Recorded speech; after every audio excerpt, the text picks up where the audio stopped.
one of the things that I'm finding really interesting during this time, and given that we're now approaching a whole year with the pandemic, is how it's affecting women. We can talk about many current events affecting women, but I think one that really is coming to the surface is how women are being affected in the workplace.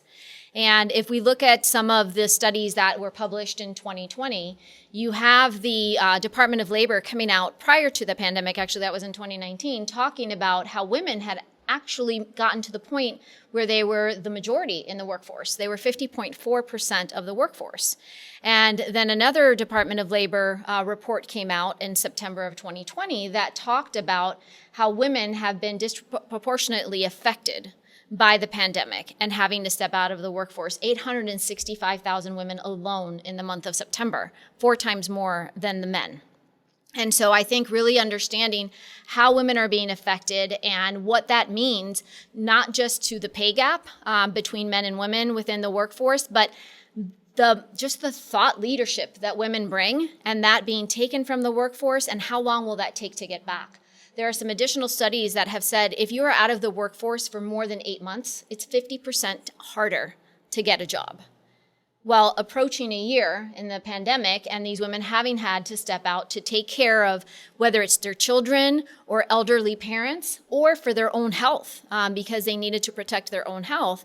And when will that return to our workforce? And what does that mean? I think that's a huge issue for us to really consider as an event that is affecting women today. So when we look at this, it's something that we have to be cognizant of because, Dr. Brown, from a health perspective, these women are women that were very accustomed to being in the workforce and having interaction and being professionals.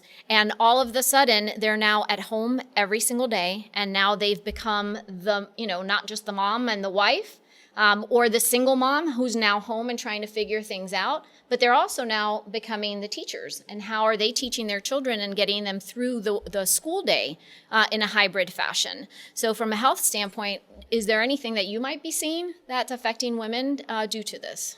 I think the biggest risk we have with that statistic, which is sobering, is the mental health impact. Yes. That can come for a woman who has learned to be independent and learned to be part of the provider for the home. It's tragic if that woman is a single mother. Absolutely. And has no other income, and her income was the income for the house. And now she's without a job and having to take care of her children. And I think the risk is the mental health issue that woman can go through. Of course, the impact that the financial issue brings to the family, yes. The impact that poverty now lurks at the door, and what support system will this woman now have to reinforce her home if she's single. If she has a partner and there's a combined income that is now being cut in two, they have to alter a lifestyle, and how much effort will that take? Can they do that? Can they meet the bills? What's the impact on rent, on mortgages, on a lifestyle? Right. And I think that is the critical issue. Personally, in practice, it hasn't come up. I haven't seen too many issues related to women and how it's impacting them.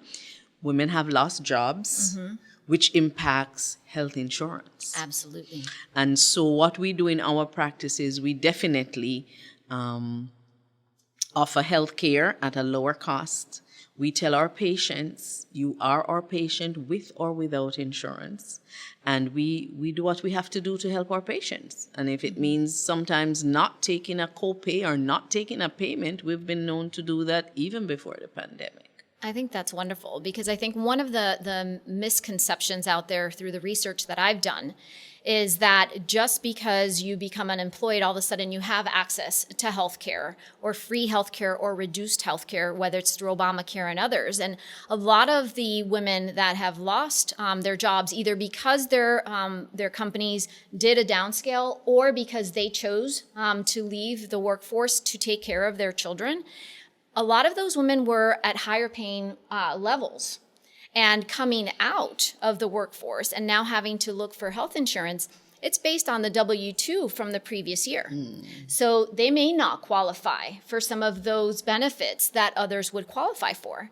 And so now if they were the one who was providing health care for the family in terms of health insurance coverage, some of these family of 4, family of 5, they can now be faced with a medical premium bill that can run anywhere from $1,300 to $2,300 a month just for the basic level.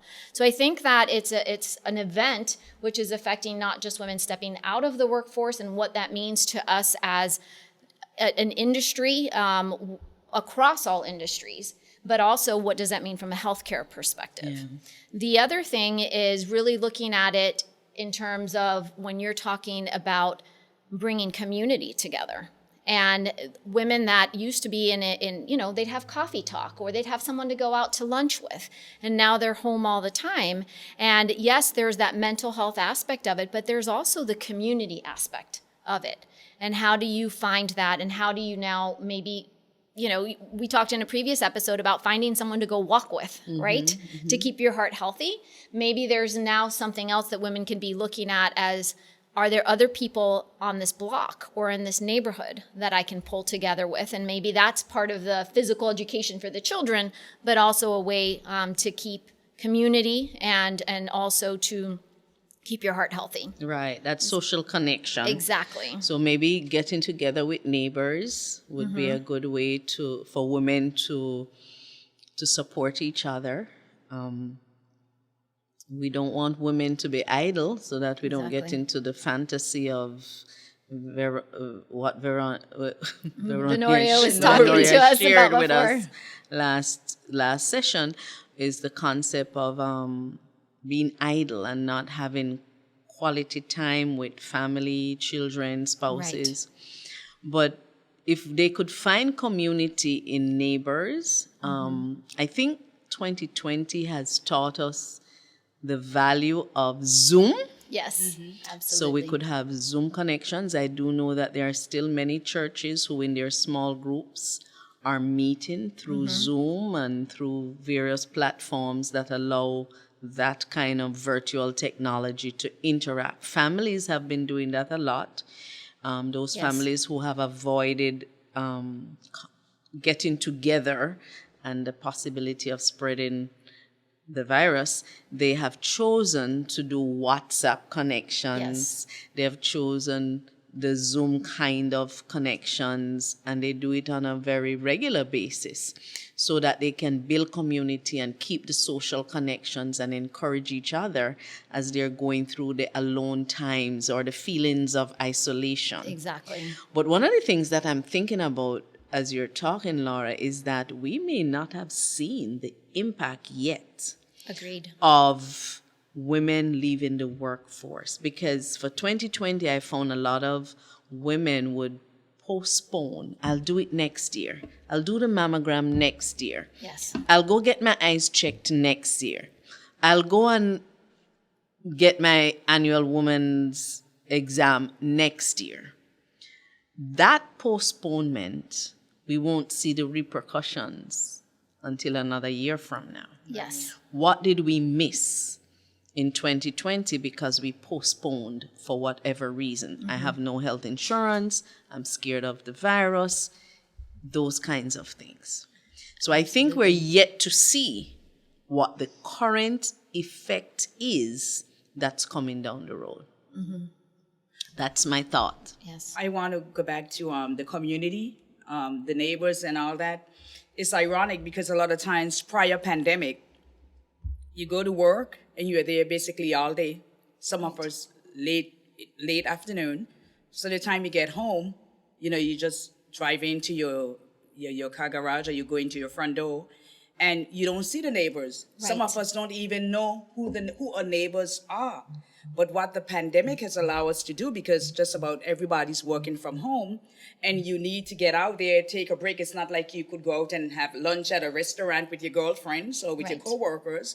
So now you go out and get some fresh air and hey, there's your neighbor right there doing the same thing. Right. So it's like has caused the community to know who your neighbor is, who your next door neighbor is. So I think it has the pros, and even though the pandemic is a bad thing, there's still a lot of positive outcome from the pandemic. Absolutely. Yeah, I think that's a great point. And I think that, to add to that and what you're saying about the WhatsApp, I think that there have been a lot of friendships that have been rekindled because you have that time at home now. Mm-hmm. And so people are all of a sudden, I know some groups that have popped up as WhatsApp or Zoom groups that just to keep each other informed. And these are people that maybe hadn't spoken in years, but as a group of friends have come together to do that. And I think also that the point that you're making in terms of things that have been put off from a health perspective, that impact is going to be very interesting to see as well. Yeah. Yes. One of the other things, and I'm wondering if any of you have friends that have done this, is I've also seen where groups are coming together to have game nights via Zoom and other video platforms. Have you seen that at all? A little bit, but not consistently. Yes. But I'm sure there are those who have done it consistently. I have participated in a couple, but it's not consistent. Okay. Yeah. Yeah. As part of Global Women Enrichment, I think one of the things that is important for us as a community is that we continue to talk about women's issues. And we talk about events that affect, from a pros or from the cons aspect of it. One of the things I think that is really important for women that are listening that have stepped out of the workforce is to understand that there are other vehicles for them to continue to challenge themselves intellectually, for them to continue to build community. And that is there's now a prevalence of online learning.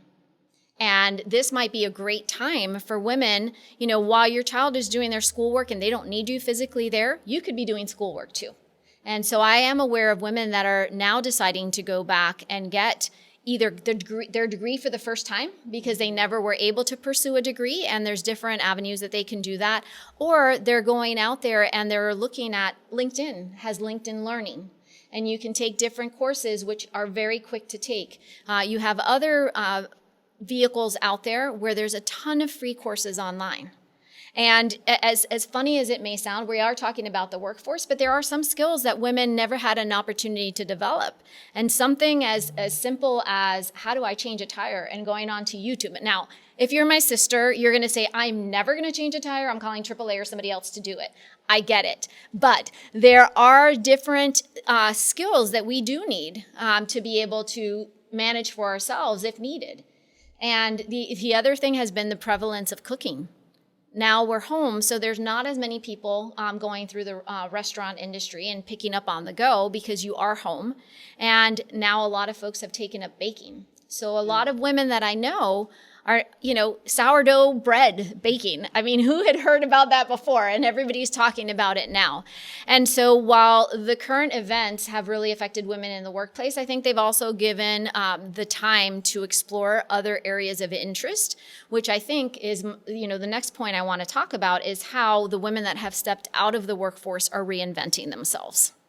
I have a friend in particular who is a dietitian, has been so for many years, is considered top in her field, has 3 daughters, and she had to self-select to step out of the workforce because they were now studying from home, and she needed to be there. They weren't high schoolers, so they needed supervision.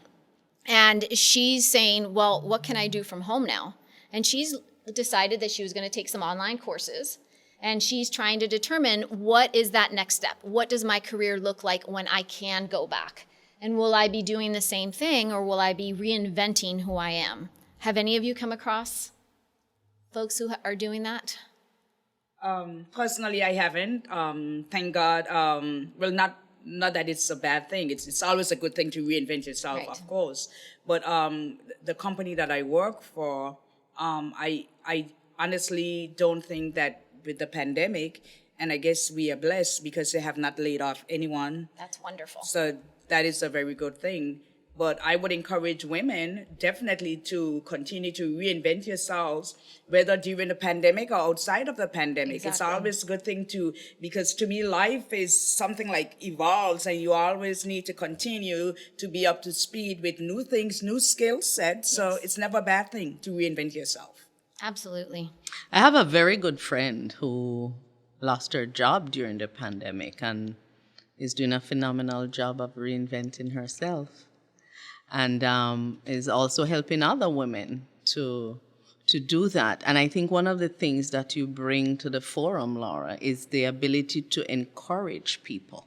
Yes. To, and to our listeners, some of them maybe think there's nothing for me to do, and they can't see that. Not everybody has the powerful creativity that you have or other women have, like your friend, a dietitian. But I think this is a good forum for you to help women to see what they can do. The concept of baking and cooking that women are noted for. We have great men who cook too, but particularly women, that this could be a moment for them to collaborate. Absolutely. And to make their own things and to sell those things and to generate income. Women can be quite creative. So I think our forum here is a good one to encourage our listeners to find these avenues and work together to make these things happen, which women are known for doing things together. Right. Yes. Not always in the good, but healthily, we can find good ways to put teams together to bake and to cook and to do childcare. Maybe you could become a childcare agency for the women who are still working. Right. Maybe families could work with children so that another family could work. And we could trade that way, So there are so many creative things that we don't think about, and probably we could serve the community by helping them figure this out. Absolutely. That's a beautiful thing. Women helping women. Yes. Yes.